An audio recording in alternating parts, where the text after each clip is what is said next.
Welcome, everybody. Today's talk is about chakras. What are these chakras? Chakras are simply energy centers in the body. In our body, on the right side, we have the masculine energy channels. On the left side, we have the feminine energy channels. We call the right side the Pingala, the left side the Ida. So, Ida, Pingala. We have heard of 7 chakras. These are the 7 major chakras to basically get well being, healing, clarity, wisdom. So, as I told you, on the left is the feminine energy channels, on the right is the masculine energy channels. These chakras, whenever, if somebody, many of you may have had an energy scan, you will see that these chakras go all over. They either are on the left or the right, or they are all over the place. That means for that moment, at that time, that part of your psycho-emotional system has been activated. So if some chakras are on the right, then that functionality or that emotion is more dominant at that time. So the first chakra that we look at is the Muladhara. Muladhara simply means, Mula means root in Sanskrit. So Dhara means the support system. So it is the foundation on which these 7 chakras are built. So when we look at the root chakra, which is, I would say, the most important for most of us, people usually, if you go and you go to some spiritual talk or you read on the internet, everyone will be talking of the upper chakras, that is the crown chakra. I want to ascend, I want to be enlightened, so I have to work on the crown chakra or the third eye. But it is like any other physical thing in our life. Unless the foundation is strong, you cannot build on top of it. So unless the Muladhara, that is the root chakra located at the perineum, that is between the genital and anal outlet, the perineum area is where the root chakra is. So unless that is balanced and open, then the rest of the chakras on top will find it difficult. We'll find it difficult to work with it. So we start from the bottom up. So first is Muladhara. Muladhara is responsible for your safety, feeling of security, trust, belonging, how you feel within your body. And it is basically the survival instinct. When this chakra is not properly activated or it's not balanced, you'll see, you'll feel fatigued, you'll feel insecure within yourself. On a physical level, the manifestation might be hemorrhoids or some problems which are especially below the waist. It will, you can very easily understand it. And one of the best things to do to get this chakra into balance is walk bare feet, that is grounding, earthing as much as you can do. It is such a simple thing. So what else can you do? Muladhara means your roots, your foundation. So that translates to your grandparents. Now, however your relationship may have been, may not have been, you may have not even known your grandparents, or they are in your life and you love them and they love you. Whichever way it is, don't worry about the what you feel in your mind about the relationship with your grandparents. But if you simply bring the concept that my father's and my mother's parents is from where I came, if you simply hold that concept within your heart and you offer some kind of gratitude or just a hello, whatever you feel to connect with those grandparents, whether they are dead or alive, it doesn't matter. The moment you start accepting them in your heart, the Muladhara starts healing. So either walk barefoot or repeat safety affirmations that, I am secure, I am centered, I am grounded. You can You can write these, you can say this like a mantra, you can chant it, or you can think of your grandparents, but it has to be done on a daily basis until you are feeling the signs that, something, it's not settling within me. Second chakra is Swadhisthana. Swadhisthana is just above just above the Muladhara. So that is what we call as the sacral chakra. It is basically the taking care of the reproductive system. And for most women, this is where they hold their trauma. This chakra is responsible for joy, pleasure, sexuality, emotional fluidity, flow, creative flow. So whenever somebody says that, I'm not able to create, this is the chakra that is most affected. For men, it is not so much, but for women, this is one of the most important because this is of creation. So this energy in this, when it is not balanced or when the chakra is not open, you will feel, all kinds of things, PCOS, infertility, ovarian cysts, issues with the lower back, endometriosis, fibroids, and in men, we will usually see it as prostate issues.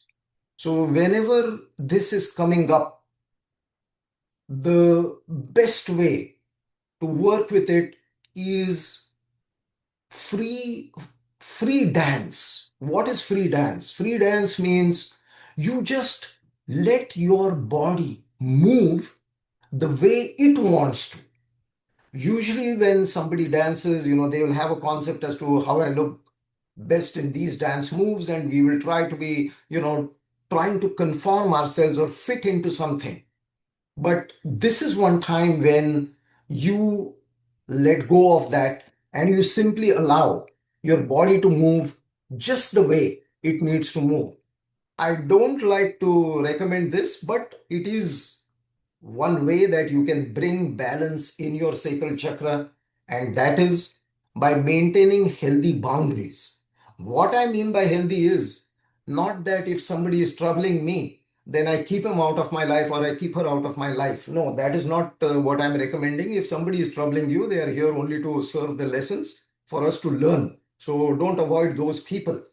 But if you realize that you are letting people walk over you, if you feel that you are being a doormat or a people pleaser, then that is where you step up and you start taking care of yourself. You express yourself freely and you become more creative. That is what I mean by healthy boundaries. I do not mean to avoid people coming into your life, but to be able to step up and bring out your whole potential rather than becoming a people pleaser because you have some convoluted ideas about yourself within your mind. The mantra or the affirmation for this is I feel, because that is from where, when you allow yourself to feel, the sacral chakra will heal. Most of us, whenever something comes to us, whether it is suffering or joy or whatever it is, we don't fully allow ourselves to feel. We do not process it. So then it remains festering within and it causes all kinds of problems. The mantra for it is I am intimately connected to my emotions. Most people think that it is wise or it is strength to avoid their emotions. No, when we avoid our emotions, whether good, bad, or ugly, then it will cause problems. So, sacral chakra, one of the very important chakras. Third one is Manipura or the solar plexus, whatever. Yes, solar plexus. So, this chakra is responsible for creation, creativity, confidence, self worth, courage, especially empowerment. Whenever you want to do anything in life, when people have the idea here in their mind that I want to do something, but they say that, oh, I don't have the will. I have been thinking of this for the last 2 years, but I have not been able to take a step forward. basically your Manipura is affected. Manipura is located, see, if you go on the internet, they will have all kinds of these things. They'll say it is 3 inches above the belly button or something like that. No, Manipura is your belly button. It's a very, very important chakra. Mani means a jewel in Sanskrit. Indian women, they will have a garment called a sari, which they, kind of wear around their body. But most Indian women, traditional Indian women, if you have seen, their belly button will always be exposed. Why is it exposed? Because they want as much sunlight as possible to fall on the belly button. That is one of the best ways to heal the Manipura chakra or the solar plexus chakra. See, when you look at the word solar plexus, solar, that means it gets its power from the sun. So whenever possible, you just need not be on the beach. Even for 5 minutes, if you can be sitting in your own living room and the sun is coming in, you simply lift your shirt, allow your belly button to be exposed by the sun rays. And it is not just the sun rays. If you're going to a temple, a church, any place where there is positive energy, whenever you can expose your belly button, it is always good. So whenever you can, take that opportunity. Unfortunately, most men, we tuck our shirt in and we have a belt around it, so it is completely covered. Women also do the same. So rarely, unless you are working out in the garden or something like that, does that have exposure. It is a very, very important one. And when there is a problem with the Manipura, you will see problems of the stomach. Problems of the stomach means ulcers, acidity, diabetes. It could even be liver problems, especially the stomach, and you will see chronic fatigue. You will experience chronic fatigue. And some simple ways to take care of the Manipura or the solar plexus chakra is exercise intensely and take small yet calculated risks. Calculated small risks means what? Your mind is saying, let me put myself on Instagram. I want to start maybe a podcast or something like that. So you want to do it, but you lack the will, or you lack the confidence. You think that, oh, people are going to laugh at me. I used to also have that once upon a time before I started putting myself out there on social media. And yet, when you take that small step, the universe will support you. So, taking that small risk where you feel a little insecure and still you take that step will start clearing it up, healing it, and basically strengthening that chakra. Uh, the mantra for it is I do, I am empowered, strong, and confident. The fourth one is the heart, beautiful chakra.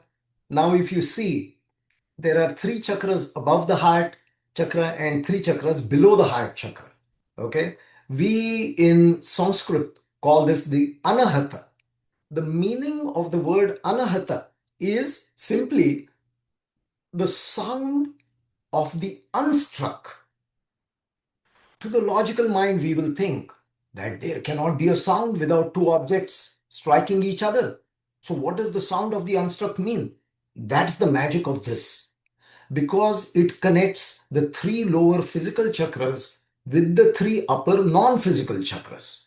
The upper non-physical chakras are the throat, the third eye, and the crown. The lower physical chakras are the solar plexus, and the sacral, and the root chakra. The three lower chakras have everything to do with our physical manifestation, our body, our relationships, our mind, and everything else.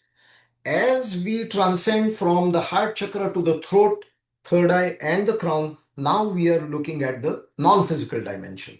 So the heart chakra sits right in the middle. and it is like a junction for the three lower physical and the three upper non-physical.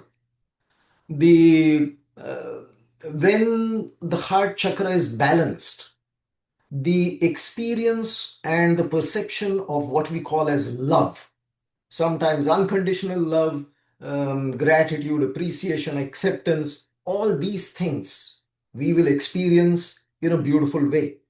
Means when the heart chakra is blocked, we find it difficult to experience love, gratitude. And see, whenever we express this, that, oh, I have a lot of love for everyone around me in my heart, but nobody loves me. This nobody loves me is actually our problem, because it is our perception, or my energetic walls around my heart are not allowing me to experience the love that is being showered on me. The other person is doing their job very fantastic. It is because of my past experiences, my past conditioning, where I built up those energetic walls around my heart to survive as a survival mechanism. But somewhere those walls got so high that now I have become a prisoner behind those walls. So, usually, if somebody has gone through a very traumatic past, since they were growing up or something, they will have this kind of a problem that, I have never had love in my life, or I find it difficult to be appreciative. Everyone around me is like this, like this. So that is the time we know that, we need to start opening up our heart. One of the easiest ways to open your heart is, if you do not mind. Okay, this is one way. There are several ways. If you have rose oil, or if you don't have rose oil, if you go to an Indian grocery store or somewhere on Amazon, you can order rose water.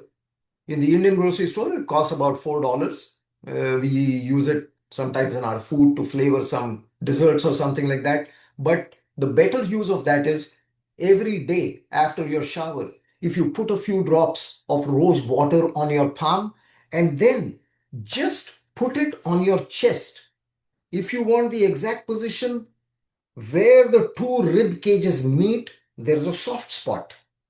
When you put rose water on that soft spot, it will activate those nadis in a certain way that it will start calming the system, and it works. See, when the smell goes in, it is a subconscious waking up call, and it starts doing the work. um, the other way we can take care of the heart chakra is, if you can be with either very small children, 2, 3, 4 years old, or be with pets. That itself will start opening up the chakra. And another difficult way, which many people might not be able to do practically unless you're intensely into spiritual or shadow work, is forgiving yourself.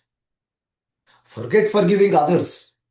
First, start by forgiving yourself. And as you forgive yourself, you will see that this starts opening up. The physical ailments associated with this chakra are high blood pressure, any kind of heart disease. Sometimes it can even manifest in your lungs, asthma. So, anything regarding the chest, the mammary glands, respiratory system, you know that it's your heart chakra that you need to take care of. The mantra for this is, I love, I am deserving of boundless love. And this is something, it is not just where you say it without, actually imbibing it. When you say that I am deserving of boundless love, it is an affirmation. It is not a begging. You are not begging the universe or God that, oh, I deserve love. Can you please send some to me? No, no, no, no, no, no. You are affirming with yourself that I deserve boundless love. I deserve unconditional love. I can feel unconditional love. I am unconditional love. When you say that, and when you take that in, without hesitation, that is the time the chakra will start opening up. This is not an egoistic statement. Please understand this. This is existential reality. This is how we were when we were 4 or 5 years old. It is only after we grew up and we went to the nonsense school and through the education that the whole thing changed and we gave up our heart, we gave up our intuition, and we just started living through survival of the lower chakras and we got messed up. So it is time to reboot the system. Just go back to factory settings. Next chakra is the Vishuddhi. So this is the throat chakra. Amongst the 108 chakras, I will tell you something. Amongst the 108 chakras, most people, if they go on the internet, they will say, if we ask, which is the most powerful chakra? Everyone will say the Sahasrara, the crown chakra, that is for enlightenment and all that. There are yogis in India who will only focus on the Vishuddhi because it gives you immense power. Power, not of the physical power or whatever power, but it's a very different power. This chakra is a very, very powerful chakra. Does it mean that you and me have to do it? Absolutely not. This chakra is connected with our communication, our speech, our truth, how freely we can express our truth. Now, look at the word express. The opposite of express in this context for me is suppress. When you suppress, you are pressing it down because you don't want to deal with it, because you do not want to process it. When you express, you are bringing what is down there, you are bringing it up and giving it off to divinity for it to transmute it. So, for many people, most people, their traumas related to the lower three chakras, one of the best ways is for them to be authentic and to express their feelings, whatever they are, without judgment. For example, you might feel that I want to punch this guy in his face. Perfectly fine. Just say it, express it.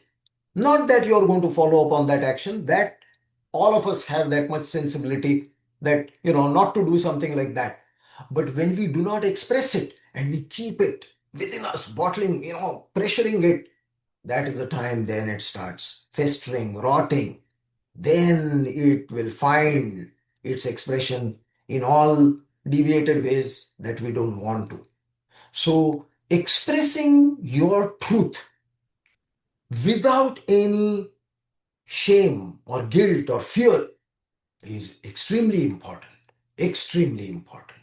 Otherwise, you will see that when this becomes blocked, the manifestation will be all kinds of problems out here, throat disease, thyroid, hyper or hypothyroid. It can lead to both. You might have pressure in your jaws, you might be grinding your teeth at night, you'll be holding stress within you, and because of which there will be bruxism, all those kind of things. And this is also related to the feeling of powerlessness. You will not feel powerful enough in spite of having everything around you. You might have the best physique, you might be very attractive, you might have the best job, and still you will feel powerless when you are not being able to speak your own truth. Because one of the lessons that we all have come here to learn and experience is to be our authentic self.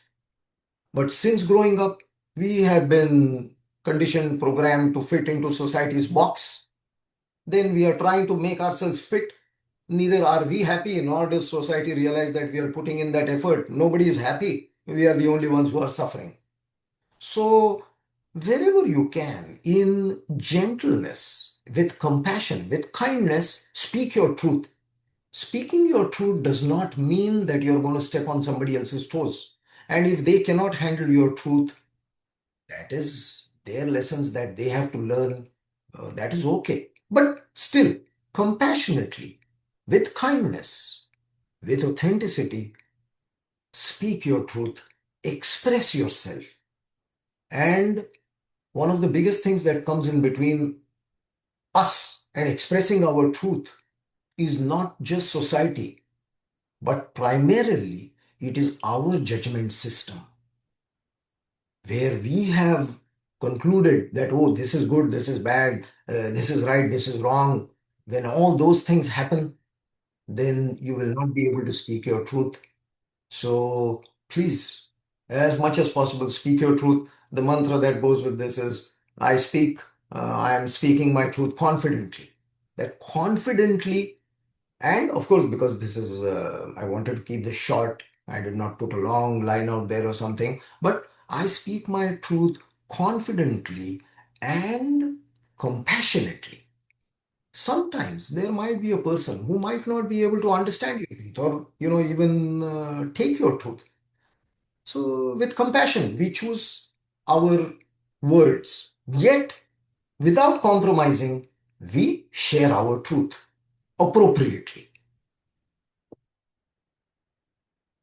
This is the throat chakra, and now we come to the pineal or the third eye. We call this Ajna. When this is activated, this is connected with the pineal or the pineal gland, the small gland which controls the melatonin.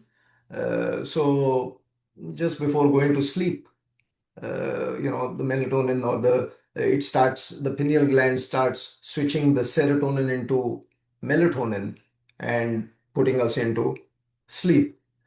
First, basically, this chakra is when it is balanced, wisdom, clarity, intuition, all these things, they will become living reality for you. There won't be mental confusion. That means there will be clarity. Clarity is many a times, let us say that right now, if somebody were to be applying for a job and they have three offers and each one has some little pros or cons, now we become lost. Which one should I take? Should I take this one? Should I not take this one? And we create such a mess out of it. So when this is activating, you can very clearly know which one I want to go. Where do I want to go? Intuition simply means the opposite, I would say, of the logical process. Logic means from one, you go to two, to three, four, five. That is a logical way of going about life. When we are talking of intuition, you can jump from A to Z and it will be perfect. Just yesterday, I was talking with somebody, and just based on their energy, I was making some calculations in my mind about I am traveling all over the place in my mind. So while she was talking, I was just saying, oh, this planet must be activated, that house must be activated. And without knowing her date of birth or time of birth or anything, I just asked her, does this sound, does this align with you? So those kind of this is not making predictions or something like that. This is simply being able to connect the dots in a much faster, clearer way. And we all have that, and we are doing it 100 times a day. The only thing is, instead of doing it successfully 100 times a day, we could be doing it 1,000 times a day if we were willing to trust. The only thing that comes between you and your intuition is that you do not trust your intuition. The intuition is there. The intuition is there in all of us. But because we went through modern education, it taught us, do not trust your intuition, follow step by step, whether it is a math problem or some other work that you have to do. Don't follow your intuition. We don't want it to be a subjective process. We want it to be an objective process. That way, everyone will follow the same. And that is where we stopped relying on intuition and we grew more and more logical, analytical, calculative, strategic. We grew very left brain. That is why.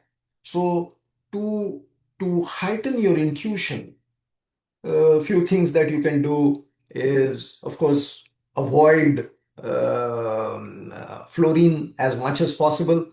Uh, so if you are brushing with a fluoride toothpaste, switch. If you feel aligned to it, switch to a non-fluoride toothpaste. It will do the job as good as the fluoride toothpaste, unless the doctor or the dentist is recommending that you need this fluoride. Otherwise, you're not going to have any teeth in your mouth. Then listen to them. But otherwise, just as a general prescription that everybody needs fluoride in their water and everybody needs to have a fluoride toothpaste, use your again use your intuition as to what you need the best. You should not believe a word that I'm saying. Don't disbelieve a word that I'm saying. Just hold yourself in the middle. Let your heart, let your intuition guide you into the decisions that you need to make for your well being and your wellness. Some of the things that can help raise your intuition is meditation, trying to stay away from fluoride, trusting your gut, and a very, very, very important thing is at least half an hour before going to sleep, switch off the blue light devices, phone, iPad, TV, even the LEDs in the house. Nobody is going to do that, so I won't go into that. But at least these three, the phone, the iPad, and the computer and TV. If you do not expose yourself at least half an hour before going to sleep, your sleep will be a very, very gentle, beautiful sleep. Then there are advanced processes. I'm just going to say it out here for reference. I do not want anybody doing this. Please do not do it without the proper guidance. I am only mentioning it. If you ever hear about it, at least you will have a reference. That is, there is a yogic process called Tratak. Tratak is in English simply when if you see somebody staring at a candle or a point on the wall. Okay, so that is a particular kind of meditation where you keep your eyes open and you're simply looking at one point or you're looking at the candle flame. Please do not do it. It is not meant for everyone. It takes you in a different way, in a different dimension. I'm simply mentioning it that it is a way to activate the third eye. What are the kind of things that might come up if your third eye is affected? Sinus problems, any problems around this, problems with the eyes where you feel fatigued all the time, uh, something that you notice. Now, if you notice some throbbing or a pressure or something, please do not confuse it with an imbalance. It may be something to do with your third eye being activated or something. But if you are experiencing sinus problems or something, where your eyes are, slowly becoming blurry, blurred vision or anything like that, or especially insomnia. Insomnia is connected with this. There is not too much doubt about it.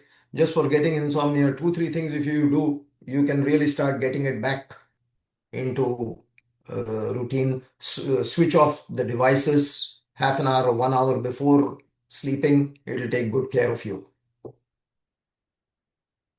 And Sahasrara, which is the crown chakra. One more thing I want to share with you. That is, the pineal gland is such a beautiful, fantastic gland that when you meditate or when you go under hypnosis, these kind of things where your sympathetic nervous system is relaxed, your parasympathetic is activated, and or balance is being brought in your system, in your Ida Pingala, that is when the cannabinoid receptors in that pineal gland, which is so small, will, I don't know the exact mechanism that happens, but it is When you are meditating or when you are under hypnosis or such kind of processes is the time when the two neurotransmitters get activated, and one is DMT, which is called, I think, the spirit molecule, and the other is Anandamide, which is called the bliss molecule. So when people go under hypnosis and there is that time dilation, or when people are meditating and they are in that trance, there is a possibility that these two or one of them is being released and you are feeling the effect. In yoga, we have a process where we curl our tongue backwards and then we touch the top, the roof of the mouth, because the tip of the tongue, when it connects to the roof of the mouth, it is directly below the pineal gland. And modern biology will say no, none of this is possible, but in the yogic sciences, yogis have been doing this for the last 3 4 thousand years. It is one of the most, it is what we call as bliss that can be experienced. So this feeling of bliss or the release of Anandamide is two chakras are responsible for this. One is the third eye and the other is the Sahasrara. So when we talk of the crown chakra, the Sahasrara, in all truth, you cannot work this chakra. You can work this chakra, but this chakra for most of humanity needs an external guidance to be able to progress out of this chakra. That means a guru, somebody who knows the way and the mechanics of how this works. But otherwise, all we can do is keep it in a good state or in a healthy state. This chakra is responsible for your connection with divinity, God, superconsciousness, enlightenment, spirituality, wisdom, connection with divinity, and the feeling of bliss. To activate this chakra, one very, very simple and beautiful process is the process of gratitude. Being grateful, being appreciative to everything. We usually are grateful when things happen our way, when somebody or some situation happens our way. We feel grateful and we express gratitude.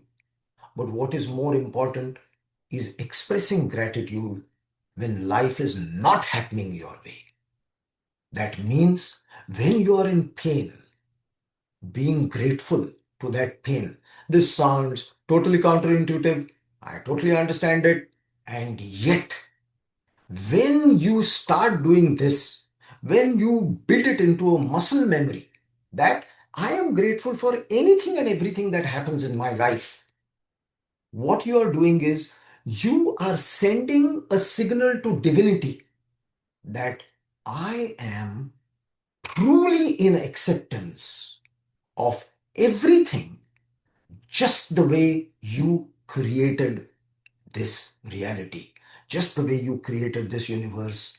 I am not finding a single fault in this perfection, in this divine creation that you have created.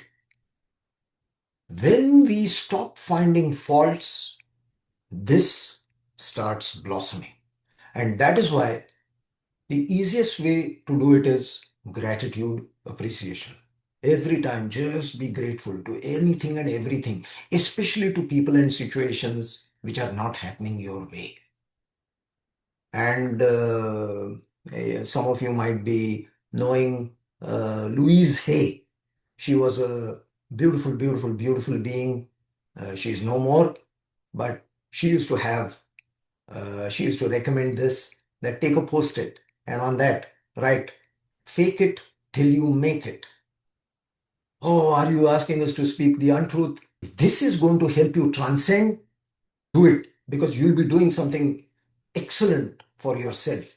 So, fake it till you make it means what? That in the beginning, even if you are not meaning it when you say thank you to maybe a branch of a tree which had fallen down on the ground and you tripped and fell on it, still you say thank you. You're faking it, but it's okay. You do it 10 times, you do it 100 times, then it will become your second nature, and then on you will become less and less discriminating. Anything and everything that happens, you'll only be saying thank you. Then once you get onto that, you won't need the fake it till you make it, because then that will be your new programming, which has basically come over or is sitting on top of the old programming, which is not helping you. The mantra for that is, I know I am divinely connected and aware. But we can be divinely connected. We can be connected with the divine only when we are fully appreciative of whatever is in this existence. That ant that bites you, and the whatever the food that we have in the fridge, or the beautiful car that we drive, everything, as long as we are grateful, we will be fantastic, and we'll be opening this. This is the chakra. Most women will know about this. Is when there's a newborn baby, if you feel this, it will be a soft spot because the bone has not yet fused, because the child is still connected with the non-physical dimension. It is still taking it in to completely accept this body and be fully rooted in this body. Once it is fully rooted in this body, that is what we call as the soul or the being or spirit or whatever you want to call it. Once it is fully rooted in the physical body, then the bone fuses. Usually, when the crown chakra is not or is imbalanced, neurological disorders, nerve pain, exhaustion, brain fog, these are the kind of symptoms that are associated with this. And gratitude, spending time in nature, fasting on technology. That means being very conscious of how much technology we are using out of the 14, 16 hours that we are awake, and minimizing that. Technology means computers, TV, cell phones, everything comes into that. And contemplating on the oneness. Oneness means even though we have been programmed to think that this is me and that is you, and within the boundaries of my skin is me, that firm belief, that experience, that limiting experience that we have, to start intellectually from the heart and experientially spreading it. Spreading means what? Where you start telling yourself that this could be an illusion, that only this is me, and beyond this, me does not exist. There have been times when there have been certain clients who have been in certain energetic states when they have come in, when they are laying down and they are under hypnosis. They've started, Sam, I think I think my body is spreading. I think I'm becoming the room. I think I'm going beyond the room. I'm even bigger than the building. They are not hallucinating. They are not imagining. They are not making it up. That is their experience for those minutes, those whatever time period that is. It is their existential reality. That's the same thing happens when, we take any kind of psychedelics or something, all those boundaries start collapsing. That is not hallucination. That is actually touching reality in a certain way. It is just that you're not too much in control of it and whatever, whatever. We won't go into that. But please understand it. At least keeping that concept within us that I am not limited to only this body. I am just pure awareness or consciousness. Even if you cannot understand it, hold that concept within you so that somewhere it can start growing. Questions? Do we work on the chakras all at the same time, or we focus one by one, little by little? Yes. Excellent question. So, unconsciously or subconsciously, you want to be focusing and you want to be working on all the chakras throughout the day, because there are so many things that you can do. So, for example, if you set in your mind that I'm going to try walking barefoot as much as I can, then throughout the day you're taking care of that.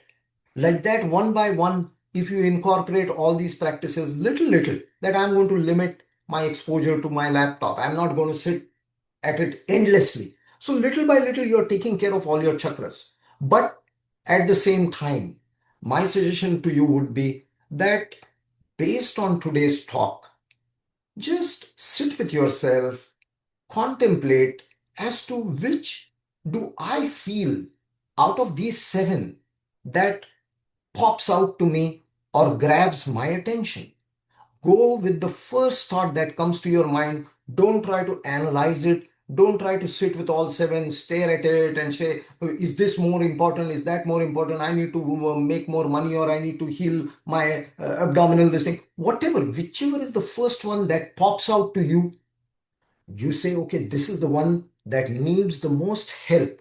And that is why it has popped out. And based on that, you start working. Because when you start healing the weakest one in your this thing, in your seven chakras, automatically the flow to the others, the energy starts rising. So work with the weakest, and usually for most of us, it is the lower three chakras that need the working. As we take care of the lower three, the energy starts rising, and the upper guys, they are too smart. They will function on their own. Don't need to be concerned about the upper chakras. Once you have a mastery and you understand what you're doing, then you can definitely, if you need to, you can start working on the upper chakras. These are very subtle energetic shifts that happen.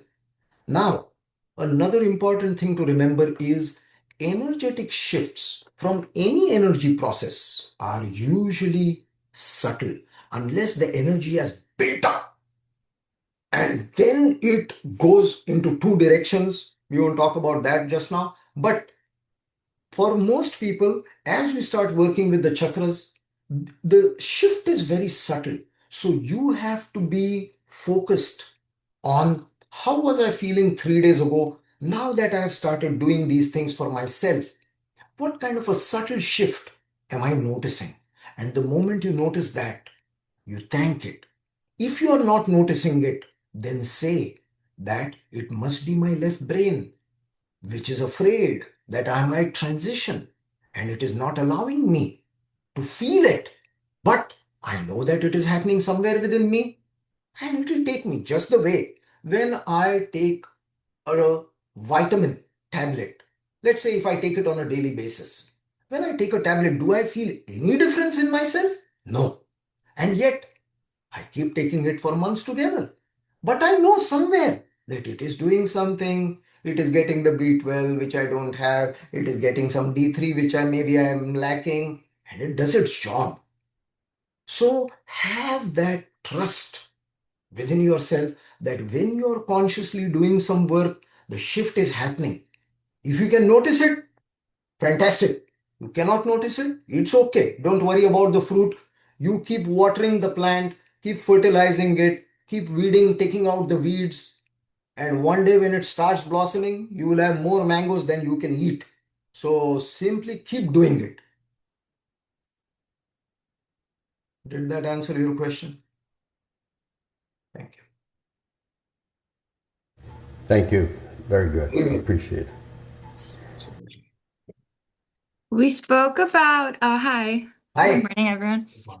You spoke about the our devices and electronics affecting us. Obviously, what about wearable fitness devices like trackers and stuff? Should we do the unbalancing effects outweigh the positives of wearing them? Yes. See, all these electronic devices, okay, when somebody comes in to do a session with me, the first thing I will tell them is keep your car keys. Forget your phone. Your phone is very, very powerful. But even your car keys, because they have that radio thing, You have to leave your car keys, your cell phone, any other electronic devices. If you're wearing a watch, you remove it and you keep it in the outside room. Then come inside so that not only can I scan your energy the way it is, but it will also be an interference in the process that we are doing. These things that our mind cannot perceive, the energetic forces, it is throwing them into a complete chaos. When we talk about water, we talk about two kinds of waters. One is traumatized water and one is structured water. What is traumatized water? Traumatized water is the city water coming through the pipeline, which is simply going through right angle bends, maybe 100 of them before they reach your faucet and you collect it in a glass. So because the water is going through right angle bends, it is flowing through the pipes that way, it is getting traumatized. Now can you imagine the wearables and everything that you are wearing on yourself, the headphones and all that? It is definitely interfering.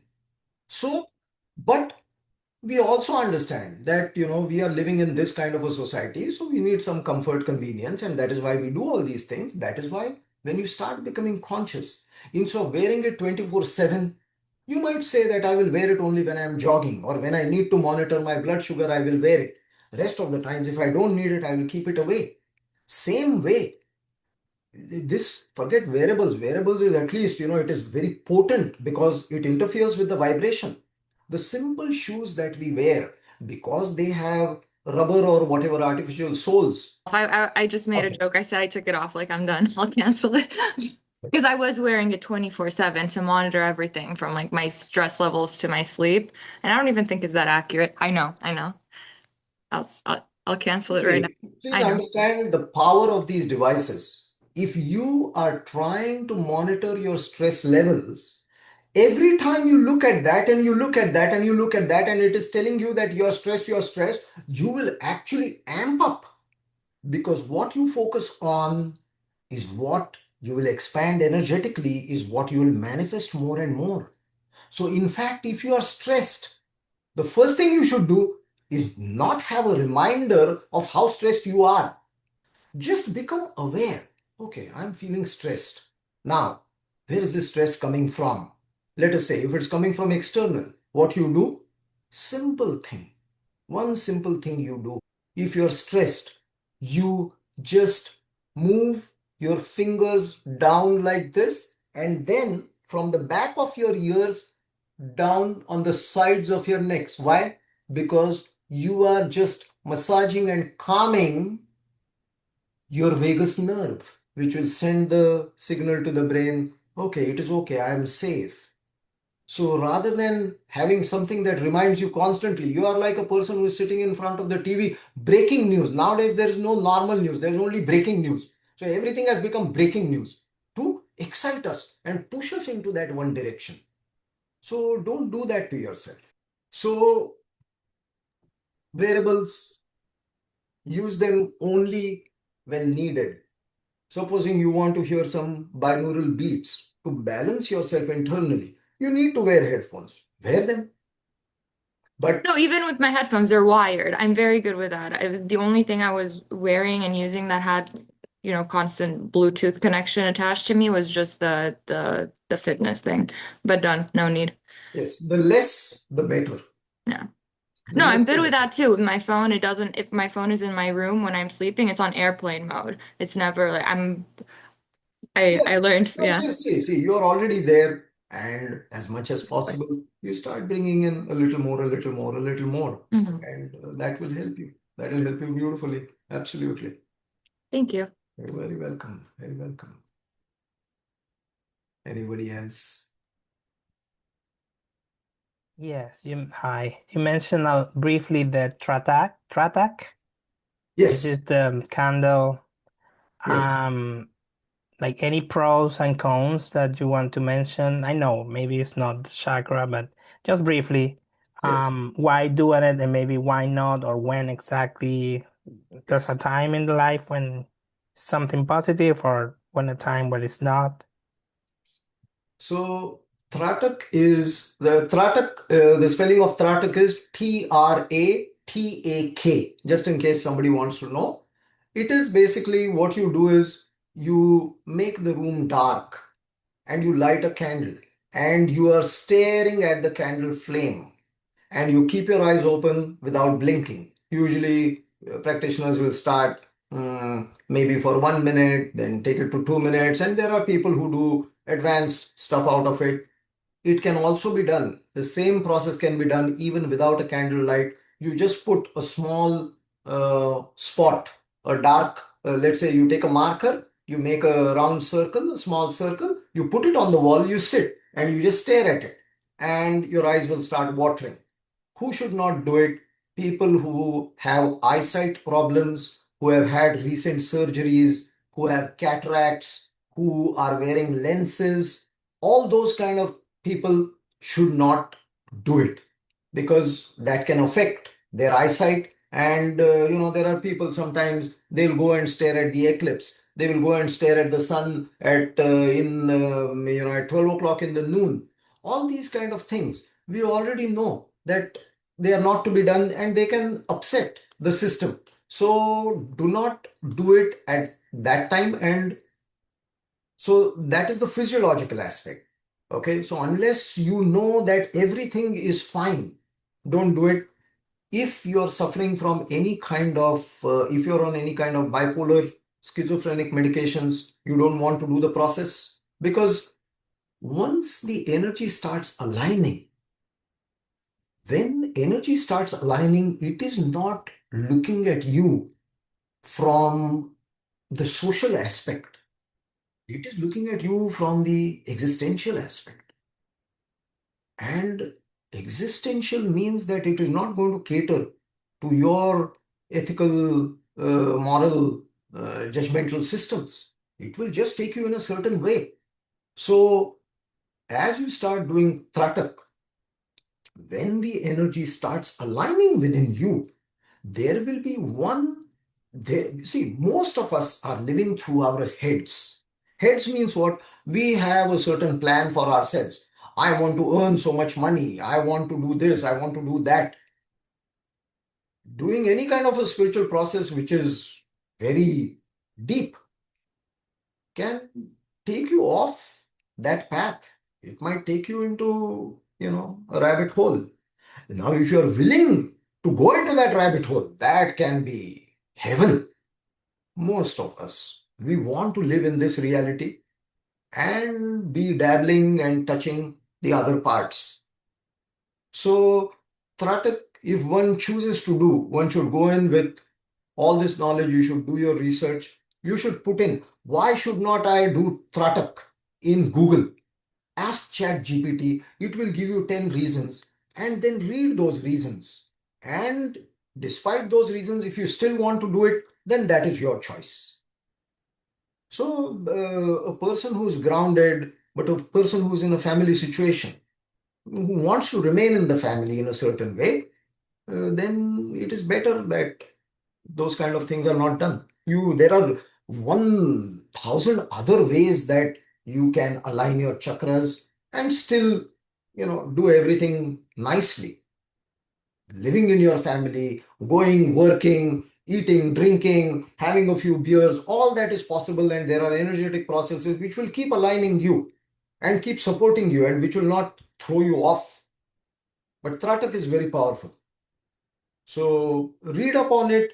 Only if your heart says that maybe I want to do it, then you see what you want. Thank you. You're very welcome. Very welcome. Very nice that you could join. Hi, Sam. Hello. It's Jeanette. Jeanette, It's how are so you? good. It's so good to see your face and hear your voice. And thank you for doing this. Absolutely. Thank you for joining. So it's been over a year since I saw you, but at that time you had given the mantra, I call it my water mantra or your water mantra. And every morning I start my day that way, which I think helps me with connect with my root chakra. I mean, that's like the greatest gift that you have given me for that. So thank you for that. So my question is, do you think that the vibration plates have any play or significance in helping with the chakras and kind of, I guess, shake out the negativity and help support or bring about more positivity in the body. When you say vibration plates, what does that mean? Can you just...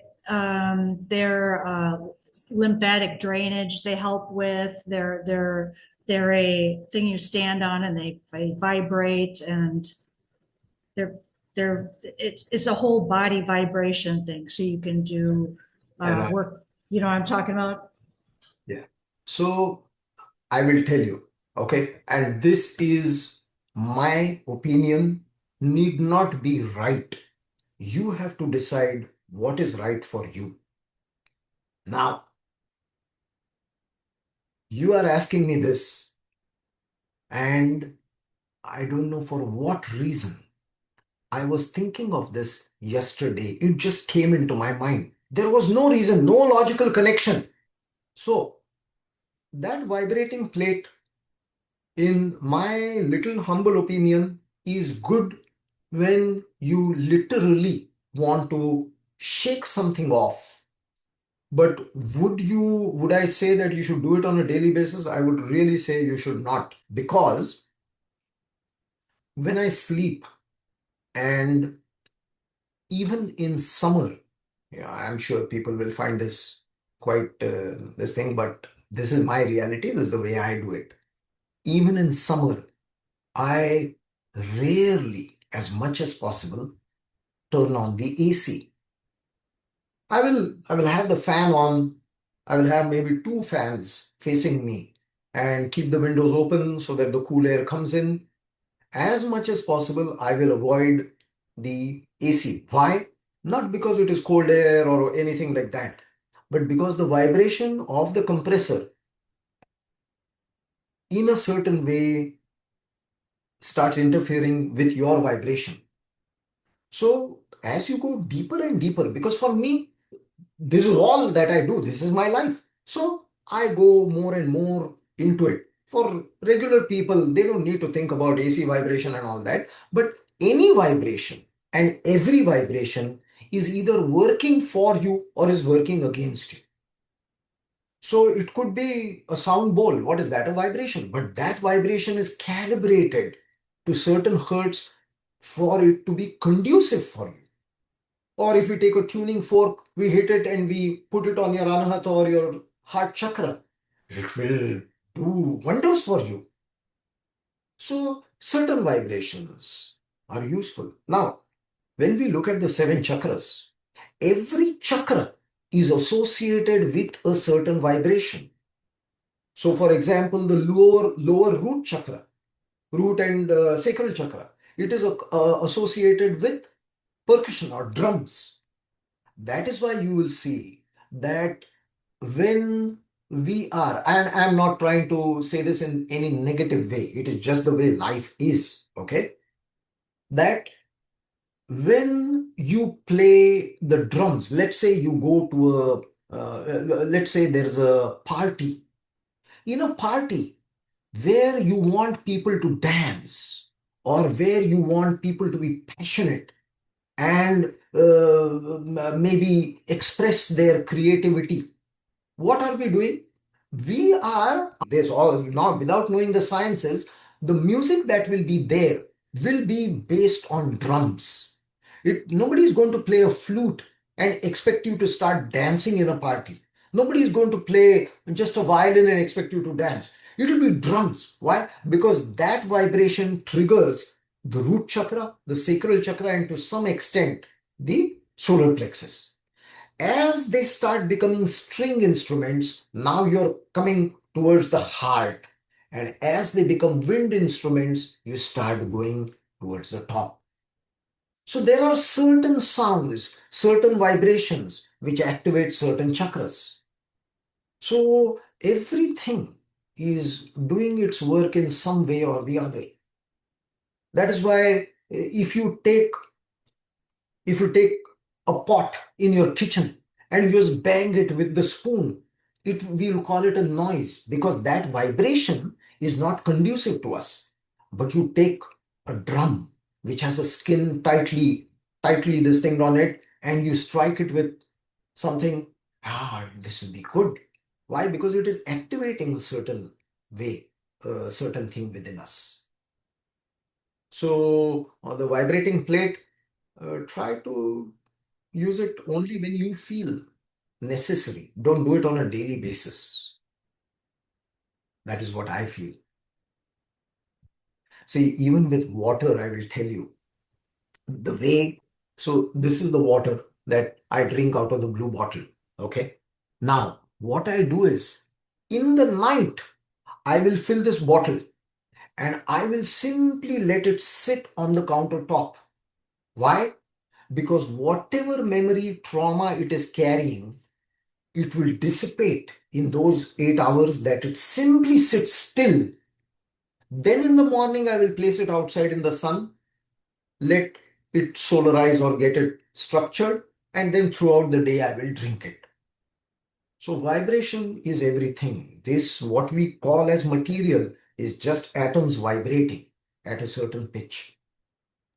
And finally, I'm so sorry. I thought you paused for a second. I'm so sorry because we were on the blue bottle since your last call. I am so happy and so proud because I told you I ordered them and I knew I was gonna drink it and put it in my dog's for water for his recovery. My mom has been drinking at least a bottle a day every day I prepare for it because I prepare like 5 or 6 of these. So I have a quick question though. Does it have a shelf? First of all, my brother, he prefers it. I'm trying to get him into it too. He prefers it cold, refrigerating it. I feel like it changes it a bit, does it not?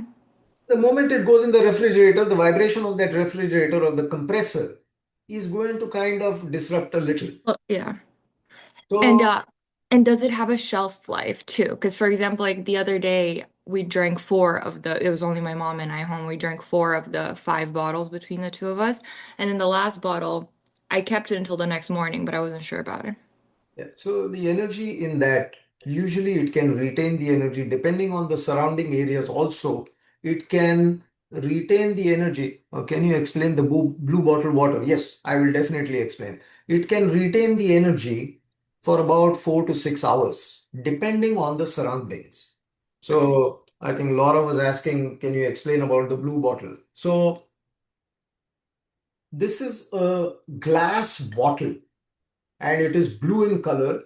There's another bottle which is ultraviolet in color, which literally will look like black. Okay, it looks black in color, but it is not black. It is very dark blue and it has a cork which I use. So, what is important for you to understand is that it does not have a metal cap, nor does it have a metal ring around it. What you do is you simply fill water in the blue bottle and you keep it in your windowsill or you keep it outside in your yard for at least half an hour to an hour in the sun. The sun rays should fall on it. The day it is cloudy, don't worry about it. That whatever has to fall on this will happen. You just keep it outside and you drink the water. In my case, I drink this water because every day I am talking with clients and they are pouring out their life. And when that is happening, naturally a part of it is coming in me. And I have to be 100% available for the client whom I'm going to see tomorrow. So when I drink this water, it is removing the impressions of the memory and the energy that have been left on me.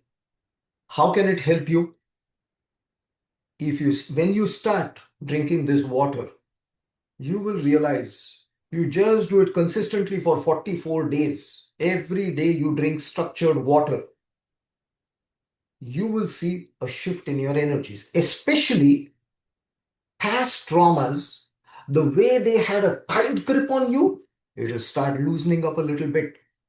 The same person whom you thought was such a horrible person, you will be able to tolerate them. As you do a conscious energetic process, we don't want to be ever tolerating of any person. We just want to be fully accepting.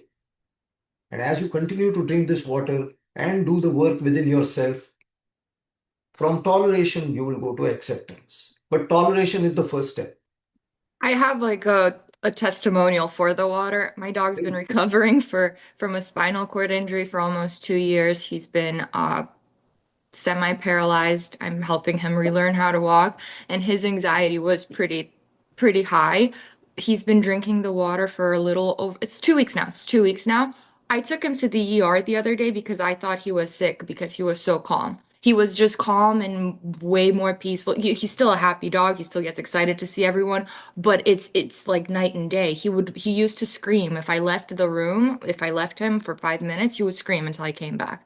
Like I work from home, thank God, but it's made a huge difference. And I don't know, my mom's she's very interested in this stuff, but not, she doesn't look into it herself and wouldn't seek any of it out, but she loves it too. And I don't know, it's been only 2 weeks, but we're gonna keep doing it. Wonderful. I And think I'll tell you something, that when you put in structured water in Google, it will give you n number of sites which say that this is all nonsense and this is pseudoscience. And then there will be some sites which will talk about how the structure changes and how the rouleau effect affects your blood and how the hydration is much better. And you will find a few sites where successful, intelligent American farmers are watering their fields, their plants with structured water. And you can do this experiment at home.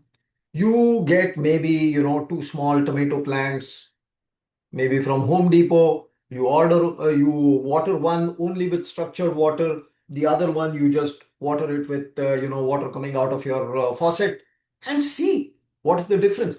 Somewhere you should feel that experience, whether with your own body or on the external, because once you have that validation, then you will do it for life. I've been drinking structured water for the last 6, 7 years, 7 years, and it is beautiful. So please do it. It is very good. Anybody else? Any questions? Okay. Wonderful. Very good seeing all. Did you have something to say? Yeah. Hello? I was just gonna ask. Oh, go ahead. Go ahead. No, go ahead. Well, I was just gonna ask, is this just, are you just using a blue glass bottle? Like that's all? Are you just colorizing the water and letting it sit, or are you ordering like specific water that comes in a blue bottle? Like, is it some kind of No. You brand? don't need any specific water. You just order the blue glass bottle on Amazon. Now, this bottle on Amazon, they sell only in a 6-pack. Now, there is another bottle called Myron Glass, Myron or Miron, Myron Glass. That bottle is a little more expensive. For $30, they are selling one bottle. Still, I feel it is worth the investment. All of us should have something like that. You just order that, fill it with your regular tap water or your bottled water or whatever water you get from Publix or Walmart or something. Fill it with that, expose it, it will do whatever it is needed. Yes. If you have well water at home, if you are living on that kind of land and you have a well, it is the best. But if you have only the city water, you make do with whatever you have. You get bottled water, that is fine. Just do it. Rather than saying, oh, I don't have the perfect water and I have to go to California just to be able to drink their water. Don't do any of that. Right here where you are, you start the process, it will start helping you. Wonderful. We will meet in 2 weeks again. Please join me, and thank you so much for joining today. Thank you so much, Martha. Thank you. And see you soon. See you in 2 weeks. Bye-bye. Thank you so much, Sam. Thank you. Bye. Have a Thank great you. rest of your week. You too. Thank you. Thank you.